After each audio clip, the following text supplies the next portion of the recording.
Hello everyone, once again welcome to my YouTube channel The Fit Professor. I'm Ishaan sir. Student I hope कि आपको मेरा last वाला video पसंद आया होगा. उसमें मैंने जो जो चीज़ें समझाई थी आपको समझ में आई होंगी. अगर उसमें कोई भी डाउट रहता है तो आप कमेंट में कह सकते हैं. और अब मेरा ये वाला वीडियो लास्ट के जो वीडियो में मैंने जो टॉपिक्स अभी नहीं कवर कर पाया हूँ उसको कंटिन्यू करते हुए ले चलते हैं. तो चलिए आगे कंसेप्ट इस वीडियो में आप समझने की कोशिश करते हैं.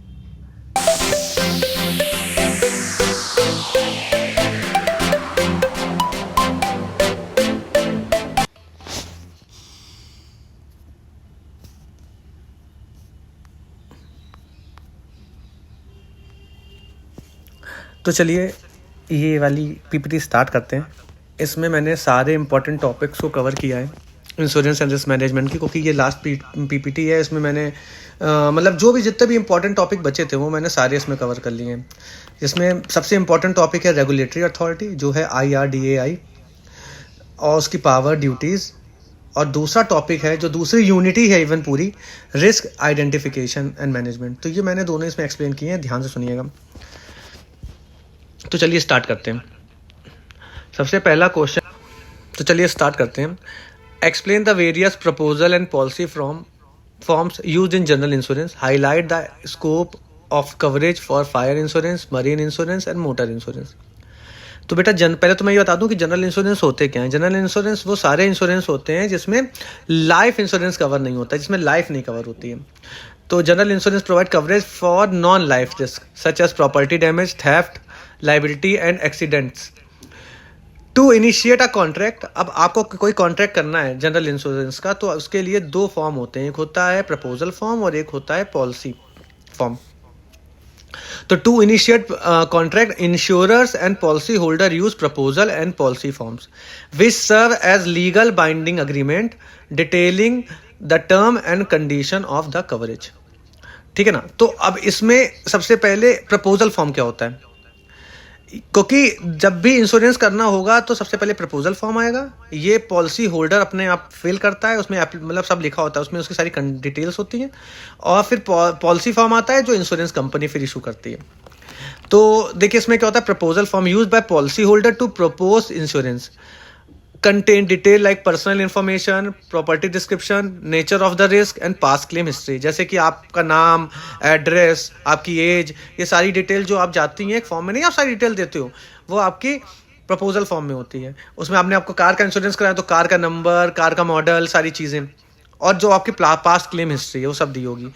Act as a basis for contract. ये कॉन्ट्रैक्ट एक बेसिस होगा, इसी के बेसिस पे इंश्योरेंस कंपनी आपके एप्लीकेशन को एक्सेप्ट करेगी, रिजेक्ट करेगी. अगर मान लो इसमें कुछ नहीं सही है तो वो रिजेक्ट कर देगी. अगर सारी एप्लीकेशन सारे इन कंप्लीट है इन ऑल रिस्पेक्ट्स तो पॉलिसी फॉर्म इशू कर देगी इंश्योरेंस कंपनी. तो policy form issued by insurance once the proposal is accepted. Specifies the coverage term कि इसमें क्या क्या चीज़ें कवर हैं, वो पूरा डिटेल होती है. एक्सक्लूजन, क्या क्या चीज़ें अभी इस इंश्योरेंस पॉलिसी में कवर नहीं है, आपका सम इंश्योरेंस कितना है, और आपका प्रीमियम कितना है, और ये पॉलिसी कितने टाइम के लिए है. ये सारी चीज़ें इंश्योरेंस कंपनी पॉलिसी फॉर्म में आपको देगी. Scope of coverage. Scope of coverage में फायर इंश्योरेंस में क्या क्या चीज़ें कवर होती हैं, मरीन में क्या क्या होती है, मोटर में क्या क्या होती हैं. तो फायर इंश्योरेंस में आपके सारे डैमेजेस होते हैं that is cause by fire cover होते हैं. Lighting, explosion and other allied Paris like storm and flood. उसके अलावा अगर आप कोई चीज़ ऐड ऑन कराना चाहते हो तो ऑप्शनल एड ऑन आपको अवेलेबल रहते हैं. इसमें अर्थक्वेक, टेररिज्म और भी जो भी हैं. तो ये एडॉन्स का मतलब होता है कि आपको आपका प्रीमियम बढ़ जाएगा. भाई ये चीज़ें तो दे रहे थे, अब आप ये भी इंक्लूड कराना चाहते हो तो आप अपना इसका प्रीमियम अलग से एक्स्ट्रा पे करना पड़ेगा. तो आपका जो प्रीमियम आएगा वो बढ़ जाएगा एडॉन्स से. मैरीन इंश्योरेंस में क्या होगा. Marine insurance provide protection for goods, service, ships and cargo during transit.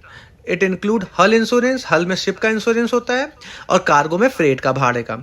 तो ये दोनों चीज़ें होती हैं कवर पे. इसमें अब इंश्योरेंस जो शिप का होगा उसमें कौन से पेरिल्स होंगे, बेसिकली सिंकिंग का, फायर का, पायरेसी का, जो पीरियड्स आ जाते हैं, और नेचुरल डिजास्टर.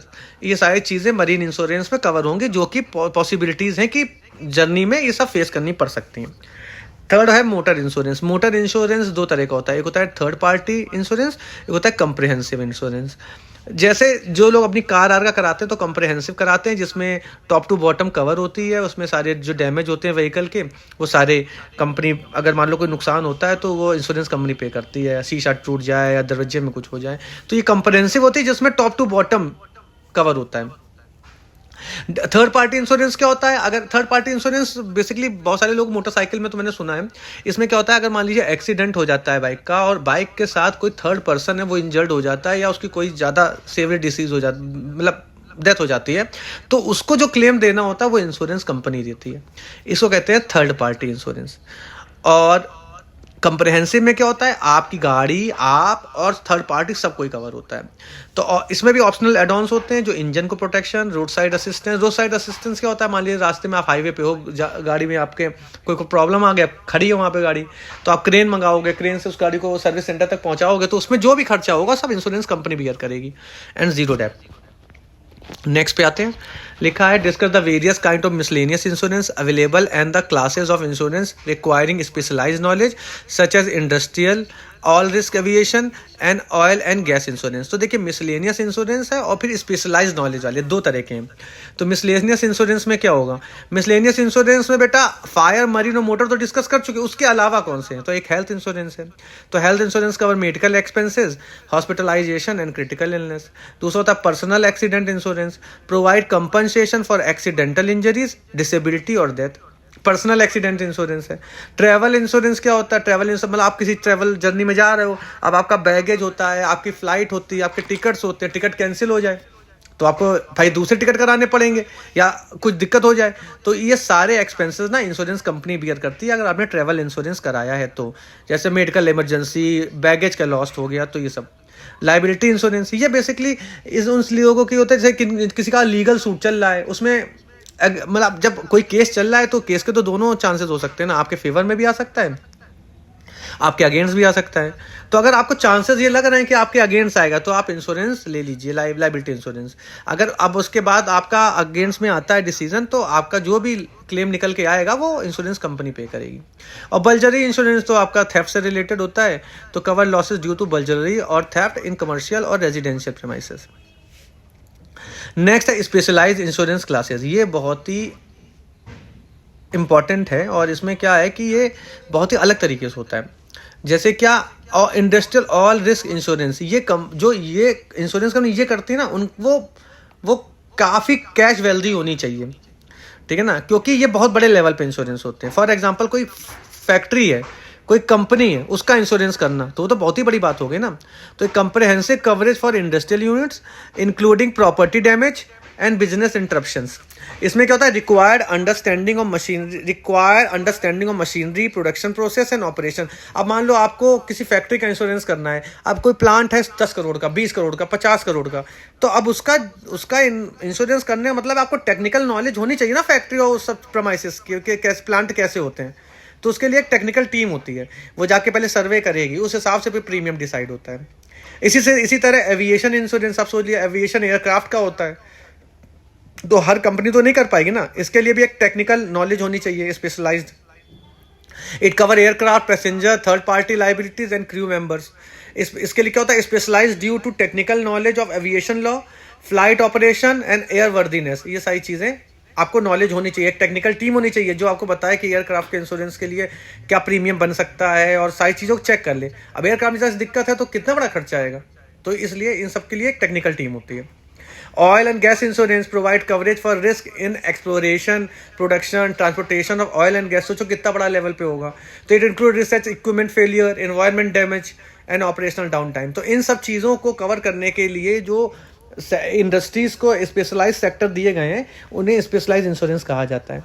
और इनके लिए जो भी इंश्योरेंस ये इस लेवल के करेंगे उनको टेक्निकल नॉलेज होगी तभी वो कर पाएंगे। चलिए नेक्स्ट उस पर आते हैं।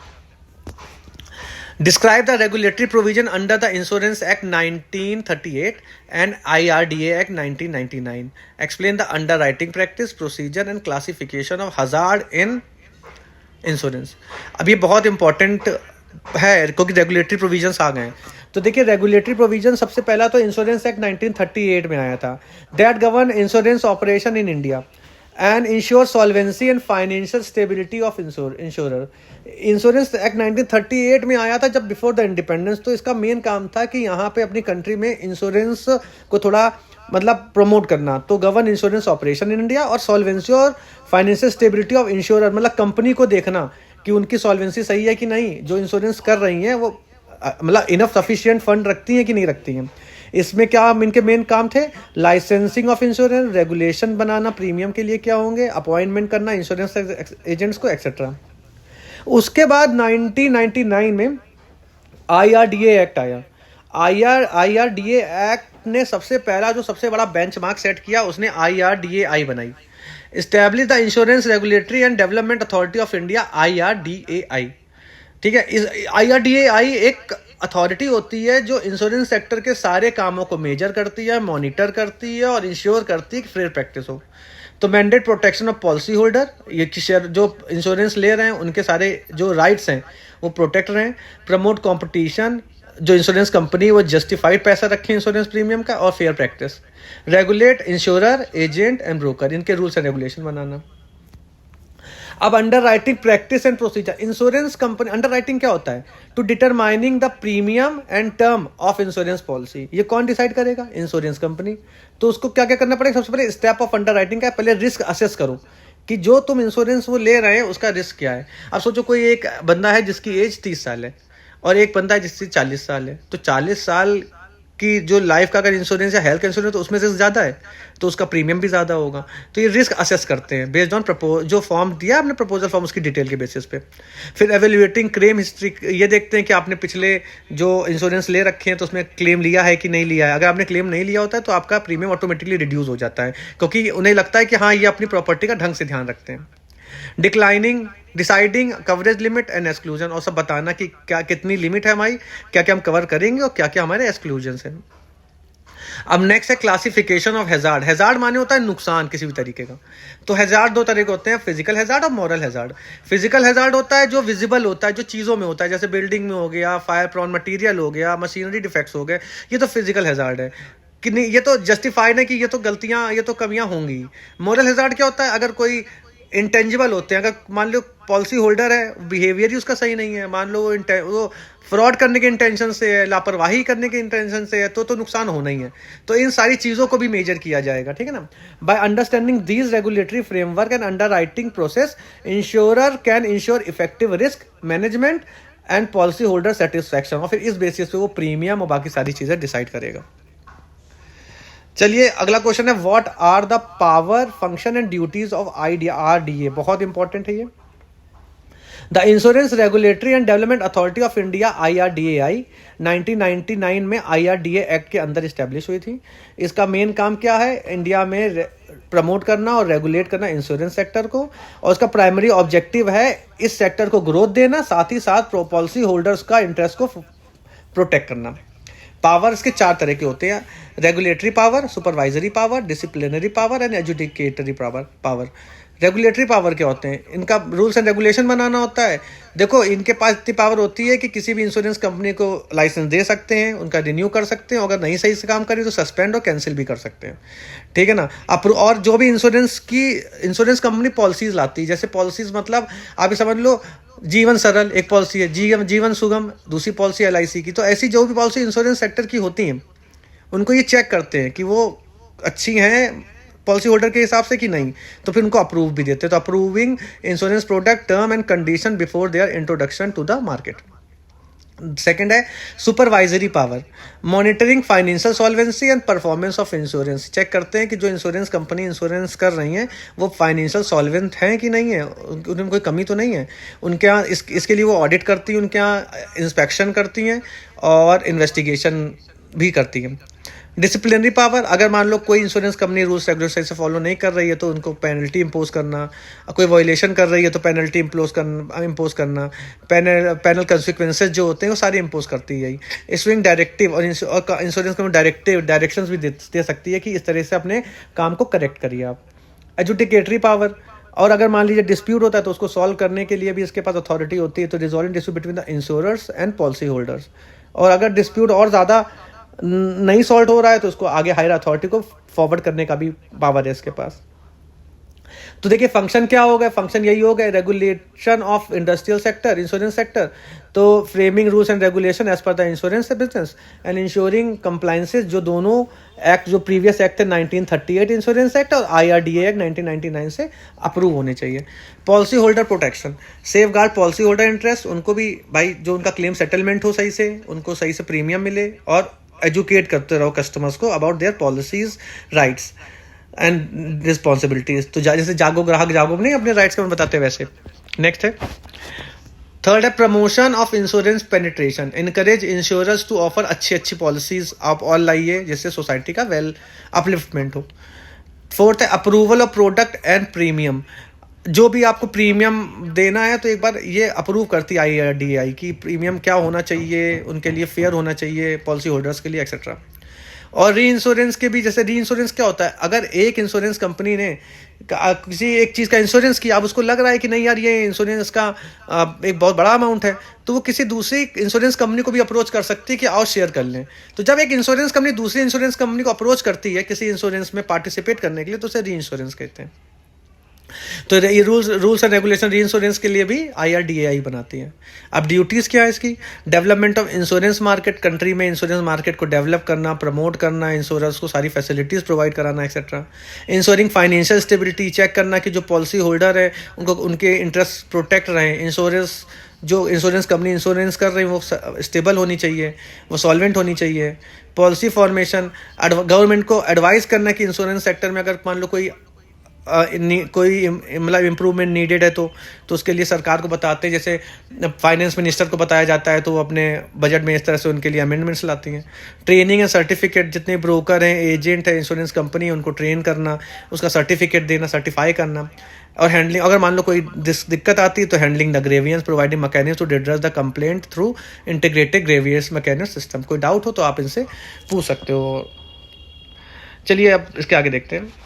तो नेक्स्ट ये क्वेश्चन है, explain the basic concept of risk and classification of risk, the process of risk management, discuss the identification and evaluation of risk through risk analysis, risk control with N emphasis of loss prevention. बेटा actually क्या है, ये risk वाली एक unit है पूरी, तो वो पूरी यूनिट के मैंने सोचा कि अगर अलग से वीडियो बनाऊंगा तो बहुत टाइम लगेगा, अलग से स्लाइड अगर डालता रहूँगा तो बहुत सारी आ जाएंगी। तो मैंने क्या किया, इसी में सारे क्वेश्चन डाल दिए हैं जो पॉसिबली पेपर में आ सकते हैं, और फिर एक साथ ओवरऑल सबको रिवाइज करा दिया है, सबको एक्सप्लेन कर दिया है। इससे आपका टाइम बचेगा, ठीक है ना। आई होप आपको ये चीज़ें समझ में आएंगी। Explain the basic concept of risk, the classification of risk, the process of risk management, discuss the identification and evaluation of risk through risk analysis, risk control with an emphasis of loss prevention and its importance, elaborate on risk financing and the transfer of risk as well as risk retention, its importance and the basis of reinsurance। पता है इस video को बनाने में ना इतना time लग रहा है कि क्या बताएं, लेकिन सोच रहे हैं चलो अब एक ये और हो जाए तो कम से कम तुम लोग का पूरा सिलेबस कंप्लीट हो जाएगा। और बेटा जितने भी इसमें इंपॉर्टेंट क्वेश्चन बताएं, जितने पॉसिबल बन सकते थे मैंने सारे बनाए। तो चलो अब इसको और जल्दी से समझ लेते हैं और फिर अपने पेपर की अच्छे से तैयारी करना। तो है basic concept of risk. Risk is uncertainty about the occurrence and event that could result in loss of unfavorable outcome। इसको सिंपल वर्ड में बताएं तो risk is possibilities of loss या risk is possibilities of adverse outcome. अगर कुछ गलत होने के जो भी चांसेस होते हैं वही हमारा रिस्क है। It arises from the possibility of unforeseen circumstances affecting individuals और ऑर्गेनाइजेशंस। तो ये पॉसिबिलिटी जो हम जो सोच रहे हैं वो हो रहा है तो कोई दिक्कत ही नहीं है, हम जो सोच नहीं रहे हैं वो हो गया तो वही रिस्क है। तो risk assess in term of likelihood. Risk को कैसे असेस करते हैं, पहला होता है टर्म ऑफ लाइकलीहुड, क्या होती है उसकी पॉसिबिलिटी होने की, और दूसरा वो कितना नुकसान करेगा। ये दो चीज़ें किसी भी रिस्क को असेस करे जाता है उसके बेसिस पे। तो understanding and managing risk is essential for minimising the potential loss. तो first of all you have to understand the risk and their impact, and after that you will take the initiative preventive measure to minimizing it, and essential for minimizing potential loss and achieving organizational objective. तो इसमें classification of risk में आ जाओ। Risk के classification होते हैं 4 तरह के। पहला होता है pure and speculative risk. Pure क्या होता है? प्योर रिस्क वो होता है जिसमें लॉस की पॉसिबिलिटी होती है, वही हमें समझ में आती है, जैसे loss by fire, loss by theft. तो इसमें पता है कि अगर जलेगा तभी लॉस है, ये प्योर रिस्क दिख रहा है। स्पेक्यूलेटिव में क्या होता है? लॉस और प्रॉफिट दोनों हो जाते हैं। तो speculative involve the potential for both loss and gain. For example है इन्वेस्टमेंट का। शेयर मार्केट में क्या होगा? बढ़ भी सकता है, घट भी सकता है। तो प्योर वर्सेस स्पेक्यूलेटिव रिस्क हो गया। अब दूसरा है insurable versus non insurable risk. Insurable risk क्या है? जिसको इंश्योरेंस कंपनी कवर करती है वो इंश्योरेबल रिस्क होते हैं, जैसे property damage. Non insurable risk क्या होता है? अब मार्केट सप्लाई डिमांड ये सब है, इन सबको डिसाइड नहीं किया जा सकता। That can not be insured such as change in market demand. Next है static versus dynamic risk. Static risk क्या होता है? जो चेंज नहीं होता, मतलब जो जिस पे लगाया गया, जैसे फायर इंश्योरेंस है तो फायर ही के ऊपर होगा ना। एक्सीडेंटल है तो एक्सीडेंट पे होगा। डायनेमिक क्या होगा? जो चेंज होता रहता है, क्योंकि डायनेमिक कीप ऑन चेंजिंग। तो जैसे हमारी इकोनॉमी है, इकोनॉमी में अगर इन्फ्लेशन है तो इन्फ्लेशन का तो दोनों चांसेस हो सकते हैं ना, इकोनॉमी को इफेक्ट करते हैं। भाई बढ़ भी सकता है इन्फ्लेशन और ज़्यादा। तो ये डायनेमिक रिस्क होते हैं जो कीप ऑन चेंज रहते हैं on the basis of the economy. Fundamental versus particular. Fundamental risk क्या होता है? जो सबके लिए होता है, जैसे लॉस बाय नेचुरल कैलेमिटी। अब अगर अर्थक्वेक आ जाएगा तो इसमें पूरी सोसाइटी को नुकसान होगा, एक बंदे को नहीं होगा। तो ये फंडामेंटल रिस्क हो गया जिसमें पूरी सोसाइटी अफेक्ट होती है। और पर्टिकुलर रिस्क क्या होता है? एक इंडिविजुअल का होता है, जैसे कार एक्सीडेंट एक आदमी का होगा, सबका थोड़ी हो जाएगा जाके। चलिए नेक्स्ट पे आते हैं। प्रोसेस ऑफ रिस्क मैनेजमेंट बहुत इंपॉर्टेंट है बेटा, ये पूरा वीडियो बहुत इंपॉर्टेंट है। इसको ढंग से पढ़ाई कर लेना, एक बार देखना, 2 बार देखना, जितनी बार में तुम्हें समझ में आए। और कोई डाउट हो उसके बाद भी तो कमेंट में भेजना। और अगर वीडियो अच्छा लगा हो तो लाइक, शेयर और सब्सक्राइब करें। Thank you. तो चलो कंटिन्यू करते हैं। Risk management involve various steps. Identify, analyse, mitigate risk. तो इसमें बेसिकली 5 स्टेप तो साफ साफ हैं। पहला है रिस्क आइडेंटिफिकेशन। सबसे पहले रिस्क चेक करो, उनका इम्पैक्ट चेक करो। अगर रिस्क नॉर्मल है तो चलो तो मैं उसका इम्पैक्टिबिलिटी ज़्यादा नहीं होगी तो कोई बात नहीं, लेकिन उस इम्पैक्ट के बेसिस पे उसका एक हमें लिस्ट बनानी होती है। तो सबसे पहले होता है रिस्क आइडेंटिफिकेशन। तो identifying potential risk that could impact objectives, operation and assets. इसके लिए आपको क्या टूल, चेकलिस्ट, इन सबसे रिस्क ऑडिट करके आपको पहले रिस्क आइडेंटिफाई करने पड़ेंगे कौन कौन से हैं। अब जैसे मेरी ऑर्गेनाइजेशन, मेरी फैक्ट्री है, वहाँ पे ढेर सारा काम होता है। तो अब मेरे ढेर सारे काम में पहले मैं चेक करूँगा जाके कि देखो जो स्टाफ है वो प्रॉपर्टी सेफ्टी मेजर्स पहने हैं कि नहीं पहने हैं, और जो प्लांट मशीनरी है वो वर्किंग कंडीशन में है कि नहीं है, किसी का मेंटेनेंस जरूरी तो नहीं है, फायर एक्सटिंग्विशर ये सब प्रॉपर लगे हैं, यही सब रिस्क है। इन्हीं सबको देखेंगे ऑडिट में। फिर रिस्क एवेल्यूएट करेंगे, फिर चेक करेंगे कि किसका इम्पैक्ट कितना। तो assessing the likelihood of severity of risk using qualitative and quantitative method. ये मैं अभी आगे बताऊंगा कि क्वालिटेटिव मेथड और क्वांटिटेटिव मेथड्स क्या होते हैं। रिजल्ट इनको फिर उसके हिसाब से हम रिस्क के इम्पैक्टिबिलिटीज के बेसिस पे उसकी एक ऑर्डर बना लेंगे कि सबसे पहले जो सबसे ज़्यादा नुकसान करेगा उसको पहले लिस्ट में पहले नंबर पर रखेंगे, उसके बाद वाला दूसरे। तो इस तरह से हमने एक लिस्ट बना लेंगे, फिर उसी ऑर्डर से उसको कंट्रोल करना स्टार्ट करेंगे। तो थर्ड है risk control. Implement measure to minimize the occurrence of impact. Strategy include safety measures जो हमने बताए थे, प्रोसेस इंप्रूवमेंट और कंप्लायंसेस एंड रेगुलेशंस। फिर रिस्क फाइनेंसिंग। जब जो रिस्क हमने बना लिए, हमने इस तरह से उनको कंट्रोल करना स्टार्ट किया। अब कुछ रिस्क होते हैं जो हम लोग मतलब खुद कंट्रोल नहीं कर पाते, तो उसके लिए हम लोग इंश्योरेंस करा लेते हैं। इंश्योरेंस कराने को ही रिस्क फाइनेंसिंग कहते हैं। Planning for financial coverage of residual risk through insurance, reserve and other mechanism. Next है रिस्क मॉनिटरिंग। और उसके बाद क्या है, एक बार का प्रोसेस नहीं कि एक बार करा लिया हो गया, फिर रिस्क को मॉनिटर करते रहेंगे ताकि ये इंसिडेंट्स बार बार बार बार अकर ना हो। तो continuously reviewing risk and the effectiveness of implemented strategies. ठीक है ना, उनको चेक करते रहो तो आपको इतनी दिक्कत नहीं होगी। अब एक चीज़ को बार बार चेक करते रहोगे तो उसमें कमी नहीं आएगी। अब वो चीज़ चेक कर ली, फिर आप भूल गए, फिर थोड़े दिनों बाद सोच रहे हो तो फिर से वही चीज़ें बढ़ जाएंगी। नेक्स्ट क्या है, आइडेंटिफिकेशन एवेल्यूएशन ऑफ रिस्क। तो अब सबसे पहला जो रिस्क आइडेंटिफिकेशन था इसको डिटेल में बताया गया। तो रिस्क एनालिसिस क्या, risk analysis involve thorough examination of identified risk. पहले प्रॉपर चेक करो कि रिस्क कौन सा है, उसका इम्पैक्ट क्या है और उसकी पॉसिबिलिटी अकरेंस की क्या है। ये तीनों चीज़ें पर फोकस करने के बाद हम उसको आइडेंटिफाई करेंगे। उसको आइडेंटिफाई करने के बहुत मेथड होते हैं, स्वॉट एनालिसिस से कर सकते हैं, या रिस्क रजिस्टर बना सकते हैं, या जो स्टेक होल्डर हैं, जो एम्प्लॉयज़ हैं, उनसे पूछ सकते हैं कि क्या क्या हो सकता है। एनालिसिस करेंगे, उसकी एनालिसिस बताई थी हमने, एक होती है क्वालिटेटिव, एक होती है क्वांटिटेटिव। क्वालिटेटिव एनालिसिस में क्या होती है, रिस्क को 3 कैटेगरी में रख दिया जाता है, जो हाई रिस्क है, जो मीडियम है और जो लो है। तो हाई वाले को पहले आप ट्रीट करो, इंप्लीमेंट करो, उसमें स्टडी उसको कंट्रोल करो, लो वाला बाद में। Quantitative analysis, user numerical data, उसमें आप उसको रिस्क को प्रायोरिटी, जब सारी चीज़ें मेथड अप्लाई कर लोगे तो एक रिस्क की एक पॉसिबिलिटीज़ बन जाएंगी कि कौन किसकी प्रायोरिटी ज़्यादा, रिस्क होने की ज़्यादा है, हाई है, किसकी मीडियम है, किसकी लो है। उसी लेवल पर उनको एक प्रायोरिटी लिस्ट में बनाओ, और जिसकी सबसे ज़्यादा इम्पैक्टिबिलिटी है, पॉसिबिलिटी है, उसको पहले कंट्रोल करो, उसका दूसरे वाले को, उसका तीसरे वाले को, और ऐसे। फिर risk control, loss prevention and implementation. Risk control refers to the strategies aim to reduce the frequency and severity of risk. वही है, जब आपने लिस्ट बना ली, उसको आपने कंट्रोल करना स्टार्ट कर दिया, तो आपको खुद ही पता चल जाएगा कि जो रिस्क पहले आपके बहुत हुआ करते थे, जो नुकसान हुआ करते थे, अब कंट्रोल होने लगेंगे। तो loss prevention, focus on proactive measure, आपको वो मेजर इस्तेमाल करने हैं जिससे वो रिस्क होने के चांसेस ही कम हो जाएं। एग्जाम्पल, सेफ्टी मेजर इस्तेमाल करने लगो, एम्प्लॉय को ट्रेनिंग देने लगो, तो जो वहाँ पे एक्सीडेंट होते हैं वो कम हो जाएंगे। रेगुलर इक्विपमेंट का मेंटेनेंस कराओ। इंपॉर्टेंस ऑफ लॉस प्रिवेंशन, इससे क्या होगा, रिड्यूस, आपके जो रिस्क है वो रिड्यूस होंगे। फाइनेंशियल एंड ऑपरेशनल डिस्बर्समेंट, अब मशीन खराब हो गई, सब बेकार हो गया काम, तो ये सब सही हो जाएगा, क्योंकि हम ओवरहॉलिंग कराते रहेंगे, बराबर मेंटेनेंस कराते रहेंगे, तो ये सब चीज़ें नहीं होंगी ना गलत कोई एक्सीडेंट होगा। Protect live assets and organizational reputation, सब चीज़ें बढ़िया हो जाएंगी। कभी कोई नुकसान हो जाता है तो कंपनी का भी तो नुकसान हो जाता है इमेज का।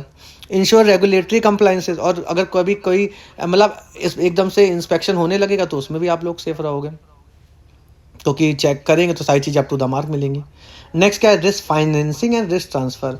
रिस्क फाइनेंसिंग का मतलब होता है कि allocate fund to cover risk that can not be avoided और कंट्रोल। अब हमें पता है कि ये चीज़ें कंट्रोल में नहीं हों, कुछ चीज़ें ऐसी हैं, तो या तो हम उनके लिए इंश्योरेंस करा लें या अपने पास फंड रखें।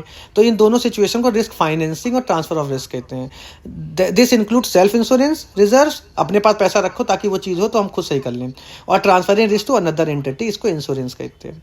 तो रिस्क ट्रांसफर का a common approach where the financial burden of risk shifted to the third party, typically through insurance. Contracts such as lease, service agreement also include risk transfer clause. Risk retention, कभी कभी क्या होता है कि नहीं हम इसको अपने आप ट्रीट कर लेंगे, तो रिस्क रिटेंशन मतलब होता है this occur when organization decide to bear the financial responsibility for specific risk instead of transferring them. ये इंश्योरेंस नहीं करा रही, वो कह रही हम खुद देखेंगे इसको।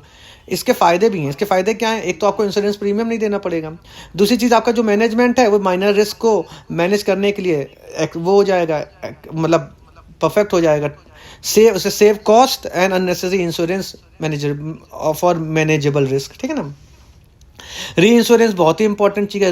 री इंश्योरेंस क्या होता है, वही मैंने बताया था कि जब इंश्योरेंस कंपनी एक इंश्योरेंस ले, एक किसी पॉलिसी का इंश्योरेंस करती है किसी चीज़ का, और उसको लगता है कि नहीं इसमें रिस्क बहुत ज़्यादा है और इसका अमाउंट बहुत ज़्यादा है, तो वो किसी दूसरे इंश्योरेंस कंपनी को अप्रोच करती है कि आओ इसमें से एक शेयर मैं आपके साथ शेयर कर सकती हूँ, या तो पोर्शन का इंश्योरेंस उससे करा लेगी या पार्टनरशिप में कर लेगी। तो जब एक इंश्योरेंस कंपनी दूसरे इंश्योरेंस कंपनी को अप्रोच करती है तो उसको कहते हैं री इंश्योरेंस। तो reinsurance mechanism where the insurance company transfer a portion of risk to another insurer. This help insurer manage large claim, इससे क्या बड़े बड़े क्लेम के लिए भी वो लोग प्रिपेयर हो सकते हैं। And maintain financial stability. की बेनिफिट ऑफ री इंश्योरेंस क्या है, प्रोटेक्ट अगेंस्ट बड़े बड़े लॉसेस, कैस्ट्रोफोबिक फिक लॉसेस होंगे वो बच जाएंगे, दोनों लोग मिलकर बियर कर लेंगे। Enhance the insurance capacity to underwrite more significant policy, वो और ज़्यादा पॉलिसी पे फोकस कर सकते हैं ऐसे। Reduce exposure of high risk, जो हाई रिस्क सिनेरियो था वो कम हो जाएगा क्योंकि दोनों को मिलकर करना पड़ेगा अब। इससे इंश्योरेंस सॉल्वेंसी भी इंप्रूव होगी। And comprehensive approach to risk management insure organize effectively, ऐसे बहुत सारी अनसर्टेनिटी को मैनेज किया जा सकता है जो बड़े लेवल पे होती है। आई होप आपको मेरा वीडियो समझ में आया होगा, और अगर आपको अच्छा लगा हो तो लाइक शेयर और सब्सक्राइब करना। Thank you.